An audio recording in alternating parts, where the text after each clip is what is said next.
नमस्कार। कैसे हैं आप सब।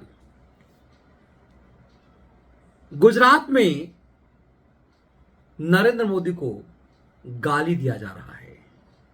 उनके उन्हें नीच शब्द का उनके लिए प्रयोग किया जा रहा है। उस गुजरात में जिस गुजरात के पिछले कई सालों से प्रतीक बन चुके हैं नरेंद्र मोदी,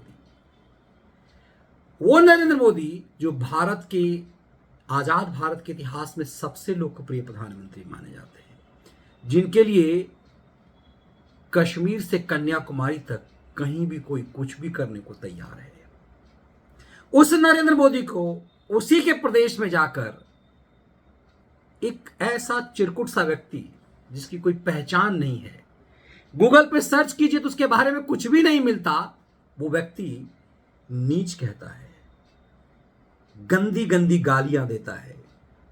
और केजरी कहते हैं कि मोदी परेशान क्यों हो रहे हैं। केजरी खुद घूमते हैं। अब वो केजरी कृष्ण भक्त हो गए हैं गुजरात में, और मोदी को कंस कह देते हैं बिना नाम लिए हुए। लेकिन अपने गोपाल इटालिया को वो खुला छुट्टा छूट दिए हुए हैं, ताकि ये सेंसेशन न फैले कि एक हरियाणवी दिल्ली होते हुए गुजरात में आकर हमारे मोदी को गाली दे रहा है। इसलिए एक गोपाल इटालिया चुना केजरी ने, उसे प्रदेश अध्यक्ष बना दिया, क्योंकि वो पाटीदार समुदाय का है। उसी पाटीदार समुदाय का जिसने कुछ साल पहले गुजरात में जातिवाद का एक आंदोलन खड़ा किया था। उसके नेता थे हार्दिक पटेल। हार्दिक पटेल एजेंडे के तहत आंदोलन शुरू किया, फिर कांग्रेस में गए, कांग्रेस का कार्यकारी अध्यक्ष प्रदेश का बन गए। लेकिन जब उम्मीद महत्वाकांक्षा में पीछे छूट गए तो बीजेपी में आ गए। वो पाटीदारों के ऐसे बड़े नेता अपने आप को साबित करने लगे थे कि ऐसा लगा कि गुजरात का हर पाटीदार उस हार्दिक पटेल के साथ खड़ा है। एक माहौल, ऐसा परसेप्शन खैरातियों ने और मनी लॉन्ड्रिंग के चैनलों से वेब लड़ाकों ने शुरू किया कि लगा कि गुजरात में तो सिर्फ एक हार्दिक पटेल है, उसके अलावा तो किसी की कोई हैसियत ही नहीं है। उसी ढंग की चाल केजरी ने चली है। केजरी को पता है कि उसकी हैसियत क्या है, लेकिन केजरी ने सनातनियों को गुजरात में बांटने के लिए, जो पाटीदार, जो पटेल समुदाय के लोग राष्ट्रवाद की चरम तक चले जाते हैं, उनके अंदर जातिवाद का नशा केजरी ने डाला है, ताकि सनातनियों को तोड़ा जा सके। केजरी बेहतर जानते हैं कि गुजरात में थोड़ा भी उनका कद यदि बढ़ गया तो जिहादी वोट सिर्फ उन्हीं को मिलेगा। उसके लिए उन्हें कोई फतवा जारी करवाने की जरूरत नहीं है। जिस तरह से दिल्ली में ऐसा हुआ कि जिहादी वोट केजरी के खिलाफ था, लेकिन लगभग 100% केजरी के पक्ष में पड़ा। तो ये केजरी स्टाइल ऑफ पॉलिटिक्स है, जिसमें राहुल गांधी ने वायदा कर दिया है कि हम तुम्हें छेड़ने गुजरात नहीं आएंगे, क्योंकि हमारी अब गुजरात में कोई औकात रह नहीं गई है। मोदी हमारा मजाक उड़ाते हैं और फिर हमारा कद खत्म हो जाता है। तो एक गोपाल इटालिया, इसमें इतनी ताकत कौन भर रहा है कि एकाएक वो गालीबाज बन गया गुजरात में नरेंद्र मोदी को गाली। क्या मोदी को बुरा नहीं लगता? क्या मोदी को पीड़ा नहीं होती होगी? मोदी छोड़िए, क्या अमित शाह को गुस्सा नहीं आता होगा कि किसी की औकात कैसे हो गई कि एक अदना सा व्यक्ति, गृह मंत्रालय के पास बड़ी ताकत होती है, 2 मिनट में पता ही न चले कि क्या हो जाए। लेकिन मोदी जानते हैं कि इस गाली ने उन्हें क्या दिया है, वो इस गाली को कैसे भुनाते हैं।